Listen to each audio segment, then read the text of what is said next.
La crónica que vamos a compartir a continuación es muy similar a la que viven vecinos de cientos de barrios a nivel país. El drama de las drogas. Y muchas veces los vecinos tienen información respecto a quién es el proveedor, el distribuidor, el microtraficante del barrio, que termina generando toda una cuestión de inseguridad alrededor de ese entorno. En este caso en particular, es una historia que se da en el barrio Salinas de Ñemby. Los vecinos identificaron a un hombre que, por los datos que tenían, vendía droga, vendía crack. Y alrededor de la venta de crack se generaba una situación compleja, la inseguridad. ¿Por qué? Porque los consumidores salían a asaltar en la zona y venían directamente al hombre que no estaba a 1 o 2 cuadras siempre del radio de los asaltos para ir y directamente canjear lo que tenían o el efectivo por droga. Tras la denuncia de vecinos, logran identificar al hombre, lo persiguen, llegó la policía, escapó.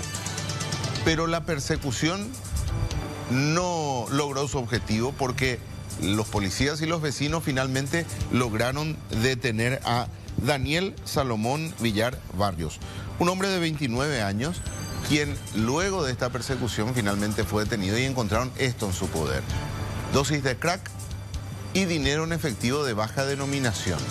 Esto nos demuestra el valor de esto, ¿no? La penetración del microtráfico, ¿verdad? En ocasiones que vimos el mapa del microtráfico de Senat, ese mapa terminó tomando todo lo que es Asunción y todo el departamento central. O sea, yo no sé hoy qué lugar está libre de microtráfico. No hay huecos libres ya. No hay. Y con esto que es residuo de la cocaína, ¿verdad? Sí. El saldo y retazo de la cocaína. Sí. Y perdón, Rubén, lo que conlleva, porque lo que describíamos recién, o sea, alrededor del distribuidor, del vendedor, todos estos hechos de asalto violento de gente que necesita consumir esta droga, que cada vez es más aditiva, y cómo logra el efectivo para hacerlo, asaltando. Yo hasta hoy por eso me pregunto, todas las veces que se habla de grandes incautaciones y de bienes y demás, ¿dónde está la esencia de lo que en su momento fue la ley que creó Senavico en el 2017? Que lo que pretendía era utilizar todos esos recursos para implementarlos en salud pública en un gran centro de rehabilitación que hasta hoy no tenemos. 2017 se crea la ley de Senavico. Y sin embargo lo que estamos viendo... ¿Cuántos bienes incautados, lujosos, costosísimos ya incautó la Senavico? Claro, y mientras tanto lo que estamos viendo es vehículos de narcos que están en el Congreso, vehículos que están en manos de concejales departamentales. Es más, ni siquiera gente que está en la primera línea de lucha contra el crimen organizado puede contar a veces con esos vehículos para su propia protección, ¿verdad? Que gente que fue amenazada, gente que se la juega verdaderamente, fiscales, jueces, estoy hablando, pero sin embargo están en manos de amigos cercanos de políticos y compañía con un criterio que uno no puede entender. Y también hay que averiguar cuántos de esos bienes efectivamente ya están en poder de Senavico, porque cuando se termina de cerrar el círculo, cuando los bienes incautados de la persona investigada finalmente termina condenada. Sí.